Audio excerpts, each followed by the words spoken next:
Hey guys, আসসালামু আলাইকুম। তো আজকে আমি আবার আরেকটা ব্লগ নিয়ে চলে এসেছি। সেটা হচ্ছে আমাদের সেকেন্ড টাইমের মতো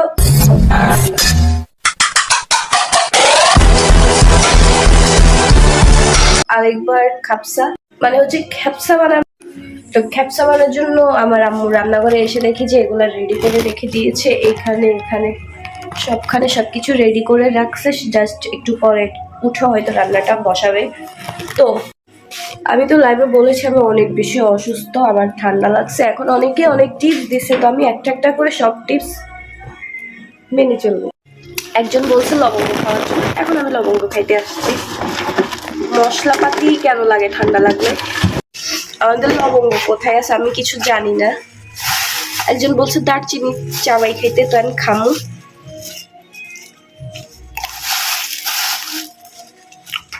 যাদের ঠান্ডা লাগে তারাই বুঝে জিনিসটা কত কষ্টের। যা বলবে তাই খাবো এখন আমি। এটা অনেক বেশি ঝাল, অনেক বেশি মিষ্টি, বমি আসতেছে, বাট বমি করা যাবে না।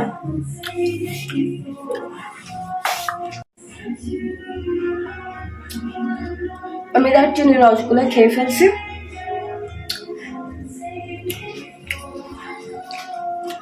এখন আমি খাবো লবঙ্গ। এটা আবার আমার মশলার বক্স।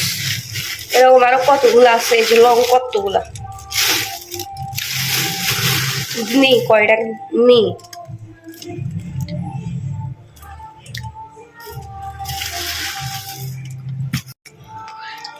এত তিতা লং,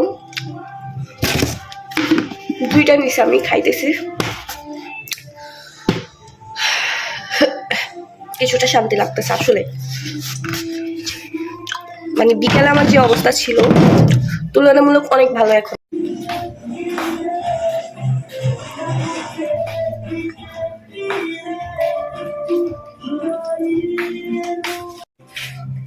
লাইক সিরিয়াসলি একটু আগে লবঙ্গ খেয়ে আমি বমি করে দিছি জাস্ট। এখন আমরা আরেকটা ট্রাই করবো। আরেকজন বলছে যে যে কোনো টক মিষ্টি ফল, না টক ফল লবণ মরিচ দিয়ে খাইলে নাকি ভালো হয়ে যাবে। তো আমার কাছে বড়ই আছে, এখন আমি লবণ মরিচ দিয়ে খাবো। লবণ মরিচ,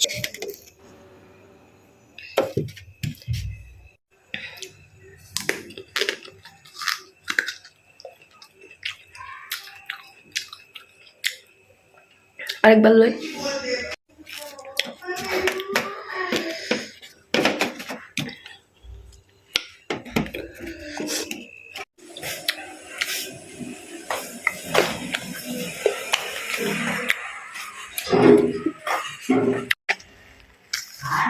আমার অবস্থা খুবই বাজে, কোনো কিছু কাজ হচ্ছে না।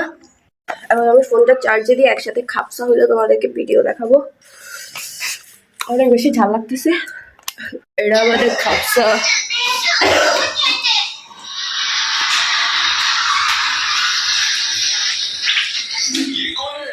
একটা বাজে মোবাইল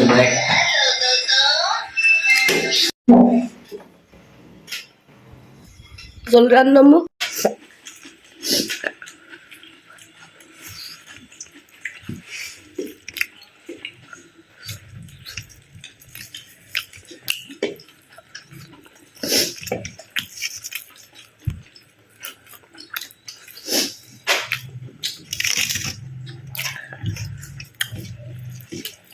আফ্রিকান বিড়ি গুন্ডে হাতেরা দোয়া উড়ে নিয়ে খায়।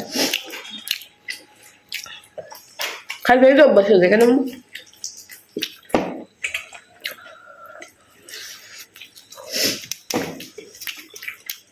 আলু টুর একটু বাজি করে দিয়েছে পিঠে।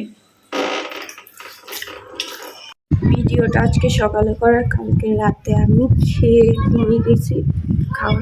কালকে আমার অবস্থা এত বেশি খারাপ ছিল যে আমি যেটাই খাইতাম বমি করে দিতাম, কাশতে কাশতে বমিও হয়ে যেত। যার কারণে ভিডিও আর কমপ্লিট করতে না পেরে আমি সোজা ঘুমাই গেছি।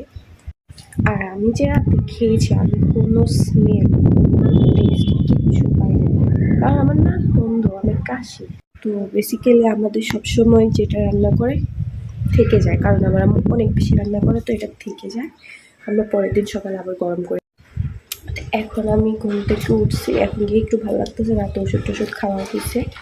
এখন আমি যাব ব্রাশ ব্রাশ করবো না কিনা আমি বুঝতেছি না, কারণ হচ্ছে আমার পানি ধরলেই ঠান্ডা লাগে। মানে আমি পানি কীভাবে ধরবো আমি ওইটাই বুঝতেছি। আর গরম পানি দিয়ে মুখ টুক ধোয়া এগুলো আসলে ঝামেলার ব্যাপার। ভাবতেছি আজকে ব্রাশ না করেই খাবো, বাট না, চলো আগে ব্রাশ করে আসি, ঠান্ডা লাগুক। দেখ আমি খেতে যাবো, এখন একটু স্মেল পাচ্ছি, নাকটা ছাড়ছে, তো চলো। এটা আমাদের রাইস, রাতের বেলার চিকেন নাই শেষ, আর এটা হচ্ছে আমার গরম পানি। রাতে শুধু আমি চিলছি, কি খাইছি জানি না, এখন একটু স্মেল পাচ্ছি, অনেক ভালো।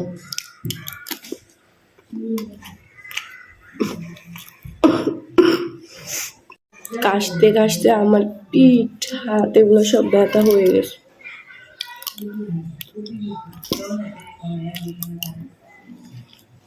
কার আম্মু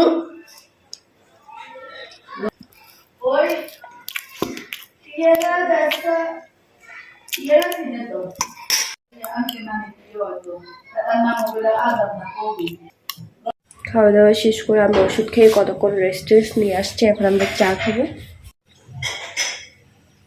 ডিসেম্বর মাস শেষে আমরা নতুন মাসে শিফট হবো, তাই আমাদের সবকিছু এখনো গোছগাছ করতেছে। আমাদের সুপারিশ থেকে সব জিনিস বাইর করে ফেলছে।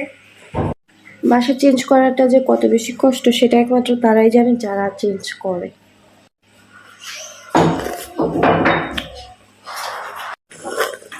এরকম তাড়াতাড়ি করে নেন যাবো। চাটা খেয়ে আমি একটু পরে একটা ঘুম দিব, যেহেতু আমি কাশির ওষুধ খাইছি আমার অনেক বেশি ঘুম আসতেছে। ভাবা যায় আমি কালকে রাতের ভিডিও আর আজকে সকালে ভিডিও মিলে একটা ব্লগ বানাইছি। ভিডিওটা আজকে এখানেই শেষ করতেছি, সবাই ভালো থাকবেন, আল্লাহ হাফেজ।